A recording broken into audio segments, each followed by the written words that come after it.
The desert wind howled across the barren landscape as Jake Morrison pulled his horse to a stop. His water canteen had been empty since sunrise, and the merciless sun beat down on his weathered cowboy hat. 3 days ago, he had been tracking cattle rustlers who had stolen his family's entire herd. Now, he found himself completely lost in Apache territory, miles away from any familiar landmark. Jake's brown leather boots touched the sandy ground as he dismounted his tired horse. Thunder. The animal's breathing was labored and foam gathered around the bit in his mouth. They both needed water desperately, but Jake saw nothing but endless red rocks and thorny cacti stretching toward the horizon. His blue eyes scanned the area, searching for any sign of a water source or shelter. The silence was broken by the sound of hoofbeats approaching from behind a large boulder. Jake's hand instinctively moved to his revolver, but he hesitated when he saw the rider emerge. It was a young Apache woman, probably around 20 years old, with long black hair braided down her back. She wore traditional buckskin clothing decorated with colorful beads, and her dark eyes held both caution and curiosity as she looked at him. Ayana had been gathering medicinal herbs when she spotted the lost cowboy. She knew these lands like the back of her hand, having grown up in a nearby Apache camp with her grandfather after her parents died in a cavalry attack years earlier. She could see that both the man and his horse were suffering from dehydration and exhaustion. Despite the tension between her people and the white settlers, something about this stranger's desperate situation touched her heart. She rode closer, keeping her own horse at a safe distance. Jake raised his hands slowly to show he meant no harm. Neither spoke the other's language well, but desperation had a way of breaking down barriers. Ayana pointed toward the setting sun and then gestured for him to follow. She had made a decision that could put her own life at risk, but she couldn't watch another living being die of thirst in the desert. Jake understood her gesture and nodded gratefully. He climbed back onto Thunder and followed the Apache woman as she led him through a winding path between tall red rocks. The journey took nearly an hour, with the sun slowly disappearing behind the mountains. As darkness began to fall, Ayana brought him to a hidden oasis she had discovered as a child.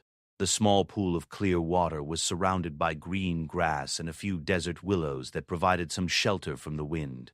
He had heard stories of such places, but never thought he would see one himself. Ayana dismounted and gestured toward the water, indicating that he and his horse could drink. Thunder needed no encouragement. The horse waded into the shallow water and began drinking deeply. Jake knelt beside the pool and cupped the cool water in his hands, bringing it to his cracked lips. The relief was immediate and overwhelming. He drank until his stomach ached, then splashed water on his face and neck. When he looked up, Ayana was sitting on a flat rock nearby, watching him with those penetrating dark eyes. She had built a small fire using dried wood and desert grass. The flames cast dancing shadows on her face, and Jake noticed for the first time how beautiful she was. Her high cheekbones and full lips gave her face a striking appearance, and there was an intelligence in her eyes that drew him in. Jake tried to communicate his gratitude using hand gestures and broken Spanish words he remembered from his travels. Ayana understood his meaning and nodded. She reached into a leather pouch tied to her horse's saddle and pulled out some dried meat and corn cakes. She offered half to Jake, who accepted the food with a grateful smile. They ate in comfortable silence as the stars began to appear in the clear desert sky. The temperature dropped quickly after sunset, and Jake noticed Ayana shivering slightly in the cool air. He had a thick blanket rolled up behind his saddle, and after a moment of hesitation, he retrieved it and offered it to her. Ayana was surprised by his kindness. Most white men she had encountered showed little consideration for Apache people, viewing them as obstacles to be removed rather than human beings deserving of respect. This cowboy seemed different. There was a gentleness in his manner that contrasted with his rugged appearance. She gestured for him to share the blanket, and they sat closer together near the fire. Jake could smell the sweet scent of desert flowers in her hair and feel the warmth of her body next to his. Despite the language barrier, they began to communicate through gestures and simple words. Jake learned that her name was Ayana, which meant eternal blossom in her language. She discovered that he was called Jake, and that he came from a ranch 3 days' ride to the east. Through pointing and drawing in the sand with sticks, They shared basic information about their lives. Ayana drew a picture of mountains and pointed toward the north, indicating where her people's camp was located.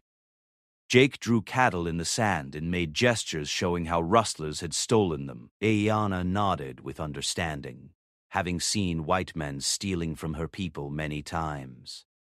As the night grew deeper, they found themselves sitting even closer together. The desert could be dangerous after dark, with wild animals and sudden temperature changes. Having another person nearby provided both physical warmth and emotional comfort. Jake felt safer knowing Ayana understood the land and its dangers, while she appreciated having someone to share the long night with. Around midnight, a pack of coyotes began howling in the distance. The sound sent chills down Jake's spine, but Ayana remained calm. She had grown up hearing these sounds and knew the animals were far enough away to pose no immediate threat. She placed a gentle hand on Jake's arm to reassure him, and he felt a spark of electricity at her touch. Their eyes met in the firelight, and both felt something unexpected stirring between them. Despite coming from different worlds that were often at war with each other, they recognized something special in this moment. Here in the isolated oasis, removed from the conflicts and prejudices of their respective peoples, they were simply two human beings finding comfort in each other's company. Jake reached out slowly and touched Ayana's face, running his thumb along her cheek. She didn't pull away, instead leaning into his touch. The attraction between them was undeniable, but both understood the complications that such feelings would bring. Their peoples had been enemies for generations, and any relationship between them would be seen as betrayal by both sides. Yet in this magical place, under a canopy of brilliant stars, those concerns seemed distant and unimportant. Ayana moved closer and rested her head on Jake's shoulder. He wrapped his arm around her, pulling her against his chest. They sat like this for hours, watching the fire burn down to glowing embers, while listening to the night sounds of the desert.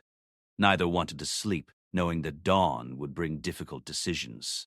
This night felt like a gift that might never come again. They talked in whispers, sharing stories through the few words they had in common and many gestures. Jake told her about his family's ranch and his dreams of raising horses. Ayana spoke of her grandfather's wisdom and her love for the desert landscapes.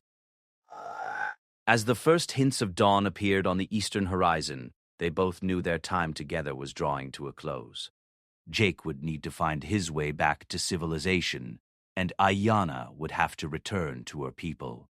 The real world was calling them back, with all its complications and conflicts. But for now, in these precious remaining hours before sunrise, they held each other close and pretended that nothing else existed beyond this small oasis and the connection they had discovered. The desert wind continued to blow around them, but they were warm and safe in each other's arms, lost in a world of their own making. The fire finally died to cold ashes, and the first light of morning began to paint the sky in shades of pink and gold. Their night together was ending, but neither Jake nor Ayana knew that this was only the beginning of a story that would change both their lives forever. The morning sun rose slowly over the desert oasis, casting long shadows across the peaceful water. Jake opened his eyes to find Ayana already awake, sitting by the water's edge and braiding her long hair. The events of the previous night felt like a dream, but the warmth, still lingering in his chest, told him it had been beautifully real. Ayana turned when she heard him stirring and offered a shy smile. In the daylight, she could see Jake's features more clearly. His face was weathered from years under the sun, with laugh lines around his blue eyes and a strong jaw covered by several days' worth of stubble. There was kindness in his expression that made her feel safe, despite everything she had been taught about white men. Jake sat up and stretched, feeling more rested than he had in weeks. The water and food had restored his strength, but more than that, having Ayana's companionship through the night had lifted his spirits. He looked at her sitting gracefully by the water and felt his heart skip a beat. Even in the harsh morning light, she was the most beautiful woman he had ever seen. They shared a simple breakfast of the remaining corn cakes and some wild berries Ayana had gathered at dawn. The silence between them was comfortable, but both knew they needed to discuss what would happen next. Jake needed to find his way back to his ranch, and Ayana had to return to her grandfather before he sent search parties looking for her. Using gestures and the few words they shared, Ayana explained that she could guide Jake to a main trail that would lead him safely out of Apache territory. The journey would take most of the day, but she knew paths that would keep them away from both Apache war parties and cavalry patrols. Jake nodded gratefully, though his heart sank at the thought of leaving her behind. They packed their few belongings and prepared their horses for travel. As they mounted up, Jake reached into his saddlebag and pulled out a small silver locket that had belonged to his mother. He offered it to Ayana as a token of his gratitude for saving his life. She hesitated for a moment, then accepted the gift and fastened it around her neck, hiding it beneath her buckskin shirt. Ayana led them away from the oasis through a maze of red rock canyons and hidden valleys. She moved with the confidence of someone who had spent her entire life in these lands, reading signs in the rock formations and desert plants that were invisible to Jake's untrained eyes. They rode in comfortable silence, both lost in their own thoughts about the impossible situation they found themselves in. Around midday, they stopped to rest in the shade of a large boulder. The heat was becoming oppressive, and their horses needed a break. As they sat together sharing water from Jake's refilled canteen, Ayana suddenly tensed and held up her hand for silence. Her sharp ears had detected something that Jake couldn't hear. In the distance, the sound of hoofbeats grew louder. Ayana quickly motioned for Jake to follow her behind a cluster of rocks where they could hide and observe whoever was approaching. Through gaps in the stones, they saw a group of 5 Apache warriors riding along the valley floor below them. Ayana recognized them as members of her own band, probably sent by her grandfather to search for her. Jake's hand moved instinctively toward his gun, but Ayana placed her fingers on his wrist and shook her head. These men would kill him instantly if they discovered him in their territory, especially traveling with one of their women.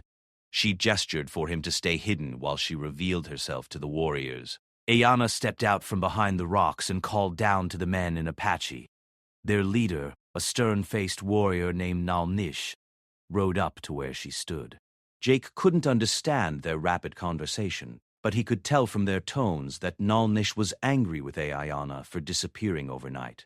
She spoke calmly and respectfully, but Jake could see the tension in her posture. After several tense minutes, the warriors rode away, continuing their patrol in another direction. Ayana waited until they were completely out of sight before motioning for Jake to emerge from hiding. Her face was troubled, and Jake could see that their encounter had created new complications. Through gestures and broken words, Ayana explained that her grandfather had indeed sent men to find her. Nalish was suspicious about where she had spent the night, but she had convinced him that she had been gathering herbs in a distant canyon. However, he had ordered her to return to camp immediately, and other warriors would be watching for her. Jake understood that this meant their time together was running out even faster than expected. They needed to reach the main trail quickly, so Ayana could return to her people without raising further suspicions. The thought of saying goodbye to her so soon filled him with unexpected grief. They rode harder for the rest of the afternoon, following increasingly treacherous paths through narrow canyon passes. Ayana pushed them both to their limits, knowing that every minute of delay increased the danger for both of them. Despite the urgency, Jake found himself memorizing every detail of her profile as she rode ahead of him, knowing he might never see her again. As the sun began to sink toward the western mountains, Ayana led them up a steep rocky slope to a ridge overlooking a wide valley. Below them, Jake could see a well-traveled trail winding through the desert toward distant mountains. This was the route that would take him back to familiar territory and eventually to his ranch. They dismounted at the ridge and stood together looking out over the vast landscape. The view was breathtaking, with layers of red and orange rock formations stretching to the horizon. Under different circumstances, Jake would have appreciated the natural beauty, but all he could think about was the fact that this was where he would have to leave Ayana behind. She pointed along the trail and explained through gestures that if he followed it eastward for 2 days, he would reach a settlement where he could get supplies and directions back to his ranch. The path was well marked and relatively safe from both Apache raids and cavalry patrols. Jake nodded his understanding, but made no move to mount his horse. Instead, he turned to face Ayana directly. The setting sun cast a golden glow on her skin, and the wind played gently with strands of her dark hair that had escaped from her braid. Jake reached out and took her hands in his, looking deeply into her eyes. Without words, he tried to convey everything he was feeling, his gratitude, his admiration, and the growing love that had surprised them both. Ayanna felt tears gathering in her eyes as she looked at this man who had touched her heart so unexpectedly. In one night and day, he had shown her more kindness and respect than she had ever received from any white person. She had risked everything to help him, and she would risk even more to stay with him. But they both knew it was impossible. Jake pulled her closer and they embraced, holding each other tightly as the desert wind swirled around them.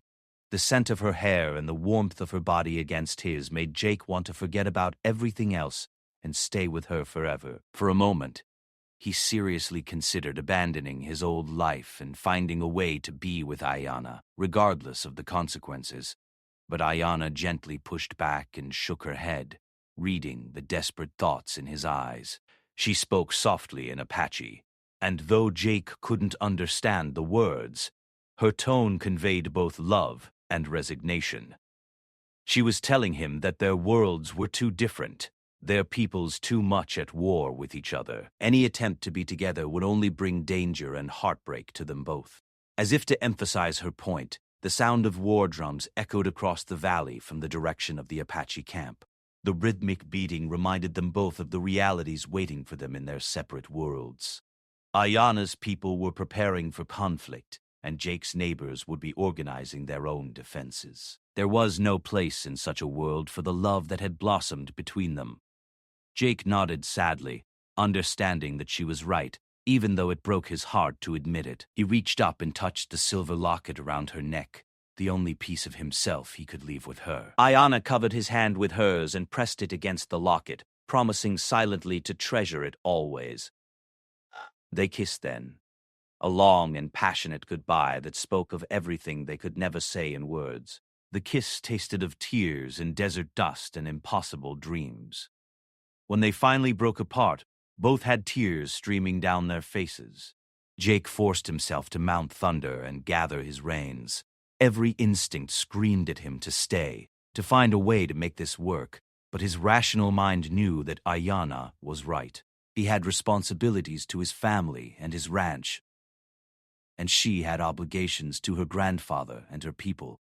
Their love, however real and powerful, could not bridge the gap between their two worlds. Ayanna stood on the ridge watching as Jake rode slowly down toward the trail. Several times he turned back to look at her, and each time she raised her hand in farewell. When he finally reached the valley floor and started following the eastern trail, she remained standing there until his figure disappeared completely in the gathering darkness. Only then did she allow herself to collapse to her knees and sob for what could never be. The locket felt warm against her chest, a reminder of one perfect night when love had conquered all the hatred and fear that divided their peoples. She would carry that memory with her, always, even as she prepared to return to a world where such love was forbidden. The stars began to appear overhead as Ayanna finally mounted her horse and turned toward home. She had a story to tell her grandfather about gathering herbs and a secret to keep locked in her heart forever. Behind her, Jake rode through the night toward his own uncertain future, carrying the same secret burden of love that could never be openly acknowledged or fulfilled. 3 months had passed since Jake Morrison rode away from the ridge where he left his heart with an Apache woman named Ayanna. He had successfully returned to his ranch, recovered his stolen cattle from the rustlers, and resumed his normal life. But nothing felt normal anymore. Every sunrise reminded him of that morning at the oasis, and every desert wind carried memories of her gentle touch. Jake tried to throw himself into his work, spending long days mending fences and training horses. His family noticed the change in him, but attributed it to the stress of losing and recovering the cattle.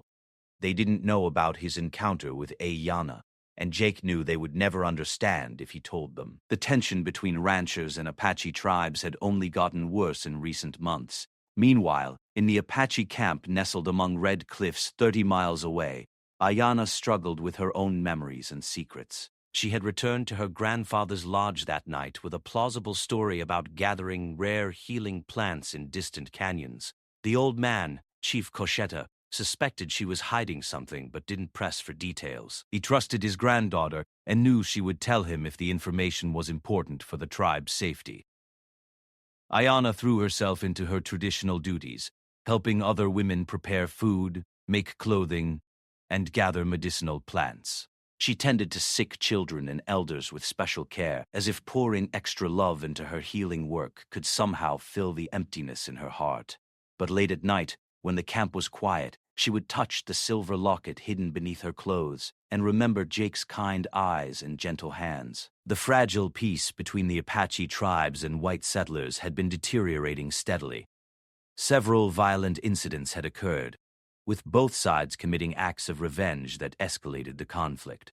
Cavalry patrols increased their presence in the area, and Apache war parties launched more frequent raids on isolated ranches and wagon trains. The atmosphere was becoming increasingly dangerous for anyone caught between the two sides.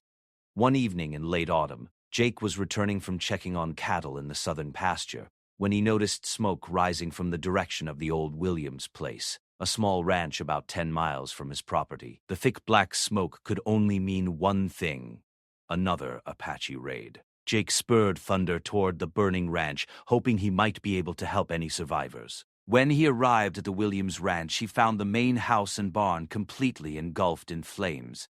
The acrid smoke stung his eyes as he searched the area for signs of life. He discovered Tom Williams and his son hiding in a root cellar behind the house, both wounded but alive.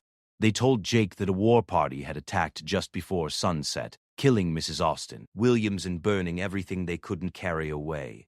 Jake helped the two men onto his horse and rode with them to the nearest neighbor's ranch, where they could receive medical attention and shelter. The incident left him shaken, not just because of the violence, but because he couldn't help wondering if Ayana's people had been involved in the attack. The thought that she might somehow be connected to such brutality created a painful conflict in his mind. Unknown to Jake, Ayana was experiencing her own crisis of conscience. Her grandfather had called a council meeting to discuss the increasing pressure from white settlers and cavalry forces. Several young warriors, including Nalnish, were pushing for more aggressive action against the ranchers they saw as invaders on traditional Apache lands. Ayana listened to the heated discussions with growing anxiety, knowing that escalating violence would make any future contact with Jake impossible. During the council meeting, Nalnish spoke passionately about striking back against the white settlers before they grew too strong to defeat. He argued that the Apache people needed to reclaim their ancestral hunting grounds and drive out all the ranchers and farmers. Several other warriors voiced agreement, their anger fueled by recent cavalry attacks on Apache camps. Chief Cochetta listened carefully to all opinions before speaking. The old leader was wise enough to understand that continued warfare would ultimately destroy his people, but he also knew that his warriors were right to defend their homeland. He struggled to find a path that would protect his people without leading them into a war they could not win. Ayana remained silent during most of the discussion, but her heart was heavy with knowledge she could not share. She had seen Jake's kindness and knew that not all white people were enemies of the Apache. However, she also understood that her personal experience with one cowboy could not change the larger forces driving the conflict. Speaking up would only reveal her secret encounter and potentially endanger both herself and Jake. After the council meeting, Ayana walked alone to a high mesa overlooking the valley where her people had lived for generations. The autumn air was crisp, and she could see for miles across the desert landscape. Somewhere out there, beyond the red rocks and thorny cacti, Jake was probably dealing with his own struggles and conflicts. She wondered if he ever thought about her and their one perfect night together. As she sat on the mesa watching the stars appear, Ayana made a decision that would change everything. She could no longer bear not knowing what had happened to Jake or whether he was safe. Despite the enormous risks involved, she decided to try to find him one more time. If nothing else, she needed to warn him that the situation was becoming more dangerous and that he should be extra careful when traveling in Apache territory. The next morning, Ayana told her grandfather that she needed to gather winter medicines from plants that grew only in distant canyons. It was partly true. She did plan to collect herbs during her journey, but her real purpose was to make her way toward Jake's ranch. She prepared carefully for the dangerous trip, packing supplies and choosing routes that would keep her away from both Apache war parties and cavalry patrols. Meanwhile, Jake had been having similar thoughts about trying to see Ayana again. The escalating violence made him worry about her safety, especially if she was somehow caught between conflicting loyalties within her own tribe. He had been studying maps and planning a route that might take him back toward Apache territory without attracting attention from either side. On a cool morning in early November, Jake set out from his ranch carrying supplies for what he told his family was a hunting trip in the northern mountains. In reality, he was headed toward the area where he had first encountered Ayana, hoping against hope that he might find some way to contact her safely. He knew the journey was dangerous and probably foolish, but his love for her overcame his rational concerns about the risks. For 3 days, Jake rode through increasingly remote country, following game trails and avoiding main routes where he might encounter military patrols or Apache war parties. He made cold camps at night, not daring to light fires that might reveal his location. The isolation reminded him of his first night in the desert, when desperation had led him to Ayana's merciful rescue. On the 4th day, Jake reached the hidden oasis where he and Ayana had spent their magical night together. The place looked exactly the same. The clear water still reflected the blue sky, and the desert willows still provided shade around the pool's edge. But the absence of Ayana made the oasis feel empty and mournful rather than welcoming. Jake dismounted and let Thunder drink while he knelt by the water where he and Ayana had shared their first meal together. The memories were so vivid that he could almost hear her soft laughter and feel her warm presence beside him. He pulled out the small leather journal he always carried and wrote a letter to her, knowing she would probably never see it but needing to express his feelings somehow. Unknown to Jake, Ayana was less than 5 miles away, following a parallel canyon that would eventually lead to the same oasis. She had been traveling for 2 days, moving carefully to avoid detection while searching for any sign of Jake's presence in the area. Her heart pounded with a mixture of excitement and terror as she approached the place where they had fallen in love. As the afternoon sun began to sink toward the western mountains, Ayana reached the ridge overlooking the hidden oasis. Her breath caught in her throat when she saw a familiar horse drinking at the water's edge and a tall figure in a cowboy hat sitting by the shore. Jake had come back just as she had dared to hope he might. For several minutes, Ayana remained hidden on the ridge, simply watching Jake and trying to process the flood of emotions washing over her. Seeing him again brought back all the love and longing she had tried so hard to suppress over the past 3 months. He looked thinner than she remembered, and there was a sadness in his posture that suggested he had been suffering as much as she had during their separation. Finally, Ayana made her decision. Despite all the dangers and complications, despite the fact that their two peoples were moving closer to open warfare, she could not turn away from this chance to be with Jake again. She guided her horse down the rocky slope toward the oasis, her heart racing with anticipation and fear. Jake heard the sound of hoofbeats and turned, expecting to see Apache warriors or cavalry soldiers who had discovered his location. Instead, he saw Ayana riding toward him like a vision from his dreams. For a moment, he thought the isolation and stress had caused him to hallucinate, but as she drew closer, he realized she was real and had somehow found him here. They ran toward each other and embraced passionately, both crying with relief and joy at being reunited. All the pain and longing of their 3-month separation poured out in that embrace, along with the desperate knowledge that this stolen time together would probably be their last opportunity to be alone. "I thought I would never see you again," Jake whispered in her ear, holding her so tightly he was afraid he might hurt her. Ayana responded in a mixture of Apache and broken English, telling him how much she had missed him and how worried she had been about his safety.